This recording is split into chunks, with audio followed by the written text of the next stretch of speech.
Assalamualaikum warahmatullahi wabarakatuh.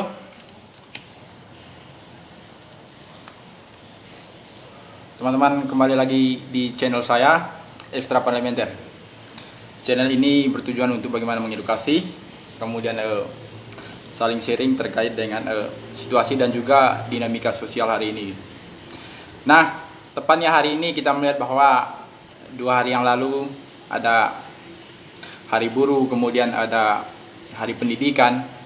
Oleh karena itu saya coba menguraikan ada 2 isu besar, tetapi yang perlu saya konkretkan di sini atau perlu saya bicarakan terkait dengan Hari Buruh. Teman-teman, kita tahu bahwa Hari Buruh merupakan hari yang paling bersejarah. Kenapa saya katakan hari yang paling bersejarah? Karena kita tahu bahwa kalau kita bicara buruh, itu artinya kita bicara perjuangan. Dalam hal ini perjuangan kelas. Kalau kita telusuri sejarahnya secara singkat, bahwa dulu kalau tidak salah di Amerika Serikat kan, tahun 1800-an, khususnya di Chicago, di mana kita tahu bahwa seluruh buruh, seluruh pekerja mengadakan pemogokan massal gitu, bertujuan untuk bagaimana memperjuangkan hak-hak mereka gitu loh. Bagaimana untuk menunjukkan perlawanan terkait dengan kesejahteraan para buruh. Salah satu poin tuntutan mereka adalah bahwa memperjuangkan jam kerja.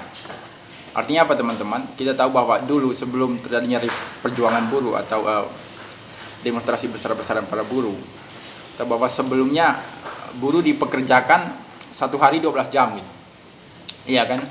Itu merupakan salah satu isu pokok atau isu besar yang membuat buruh harus turun ke jalan untuk bagaimana memperjuangkan terkait dengan jam kerja mereka gitu. Dimana yang sebelumnya 12 jam tiba-tiba turun menjadi 8 jam. Kenapa?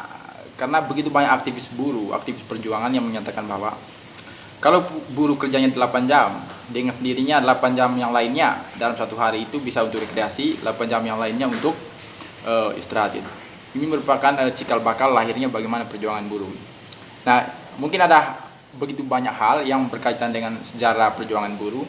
Tapi kali ini saya akan mencoba bagaimana melihat konteks Indonesia hari ini. Ya kan? Teman-teman, kita tahu bahwa buruh atau pekerja itu orang yang bagaimana menjual tenaga dan pikirannya atau kehidupannya bergantung pada orang-orang yang berduit itu. Bergantung pada orang-orang yang punya industri atau industrialis. Nah, ketika buruh tidak bekerja, ketika pekerja tidak bekerja, otomatis ujung-ujungnya nganggur gitu. Ketika mereka nganggur, ya bisa aja lapar, ujung-ujungnya mati kelaparan kan. Nah, oleh karena ini kita harus konsen gitu, bagaimana seharusnya posisi buruh di Indonesia gitu. Nah, kita lihat bahwa beberapa hari yang lalu atau beberapa bulan kemarin, kita lihat bahwa begitu banyak mahasiswa, begitu banyak buruh kan, atau serikat pekerja yang turun ke jalan untuk bagaimana memperjuangkan, untuk bagaimana melawan terkait dengan Omnibus Law. Pertanyaannya, kenapa Omnibus Law ini orang lawan? Kenapa Omnibus Law ini orang ingin atau orang merasa anti terhadap Omnibus Law? Kenapa kita tahu bahwa Omnibus Law itu merupakan bisa dikatakan undang-undang titipan, ya kan, baik kapitalis lokal, ya kan, regional maupun dunia gitu. Kita tahu bahwa mereka-mereka ini adalah industrialis, kapitalis, bahkan oligarki yang menyeludupkan kepentingan mereka gitu, yang ingin melanggengkan kekuasaan mereka dalam hal ini dalam bidang ekonomi, yang berujung pada pengasingan buruh, yang berujung pada ketidaksejahteraan buruh, yang berujung pada ketidakadilan pada buruh gitu.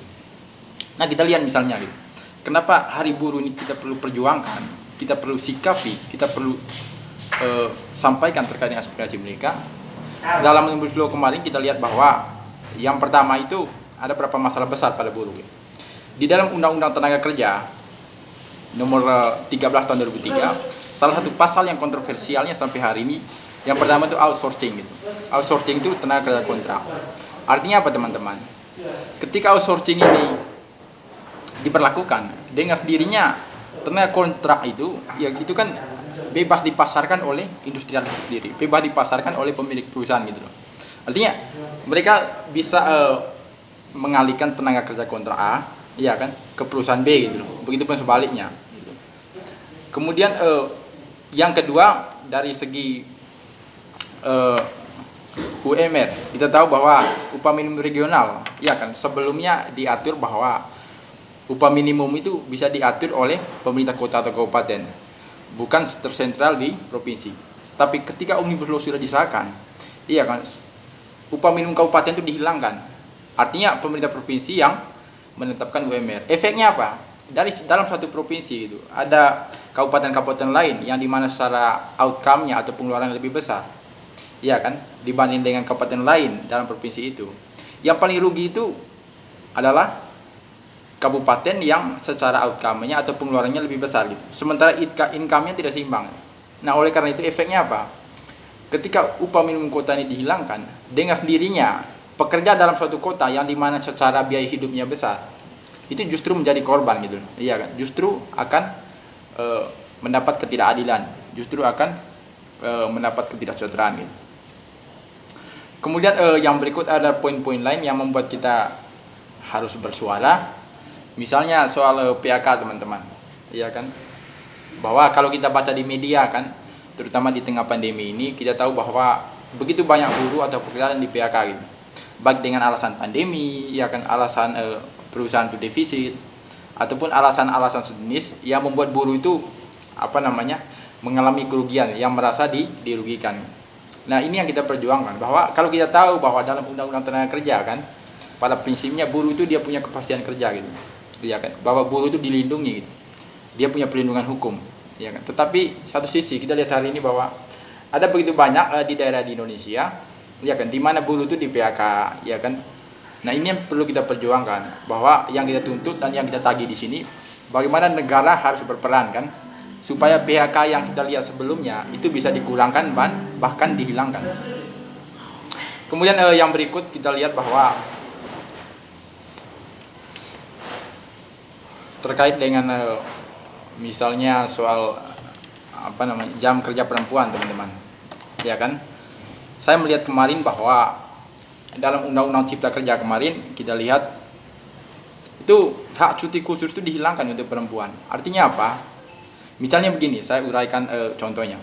Seandainya ada seorang pekerja perempuan yang hamil, mengandung, ya kan, dan dia ingin cuti ke perusahaannya dengan alasan dia hamil gitu, istirahat, itu tidak bisa teman-teman, itu tidak bisa gitu.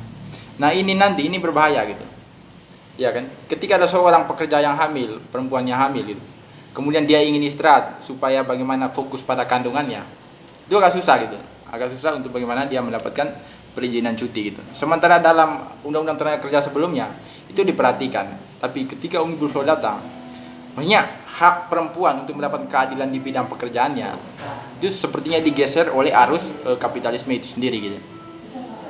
Kemudian kita lihat, kenapa Hari Buruh ini, ya kan, dijadwalkan dalam 1 Mei gitu, dalam hal ini secara global ya. Artinya kita tahu bahwa kalau kita lihat sektor ekonomi, ya kan, kalau kita lihat kekuatan bangsa, bahwa tidak bisa dipungkiri semua negara di dunia atau dalam lebih khususnya di Indonesia, ya kan, bukan tidak mungkin hampir 50% atau 100% masyarakatnya bergantung pada kehidupan yang namanya buruh. Nah, ketika mereka ini tidak diperhatikan, baik dari aspek keadilan, kesejahteraan kan, kemudian keadilan hukumnya, ketika ini tidak diperhatikan oleh negara, tidak dilindungi oleh negara, ini berbahaya gitu, ya kan, ini berbahaya gitu. Oleh karena itu kita lihat bahwa bagaimanapun seluruh buruh atau pekerja kan, yang hari ini kita tahu bahwa antara pendapatan dan pengeluarannya bahkan seimbang, sehingga dia tidak punya tidak punya hal lebih itu untuk bagaimana apa yang dia produksi, apa yang dihasilkan, dia bisa memperbesar keluarganya gitu, iya kan, bisa mengembangkan apa yang dia miliki. Kan itu yang terjadi hari ini. Oleh karena itu sebagai mahasiswa, iya kan, sebagai bagian dari calon buruh gitu, ya kan, sebagai intelektual yang lahir dari satu rahim, yaitu rahim perlawanan, ya kan, rahim pergerakan, sudah saatnya kita harus menyikapi Hari Buruh gitu. Karena bagaimanapun negara tanpa buruh itu omong kosong gitu, ya kan. Buruh tanpa perlawanan itu pembiaran kejahatan. Oleh karena itu sudah saatnya kita sebagai mahasiswa, agen perubahan, hadir untuk bagaimana membaca dan juga menjadi bagian dari para buruh terkait dengan keluhan dan juga keluh kesah yang mereka hadapi hari ini. Saya pikir itu Semoga yang hari ini masih ragu, yang hari ini masih belum menyatakan sikap, sudah saatnya kita sama-sama untuk bagaimana memperjuangkan nasib buruh. Ada tolak oligarki, tolak kapitalisme, kemudian hentikan eksploitasi terhadap para buruh. Salam, selamat siang.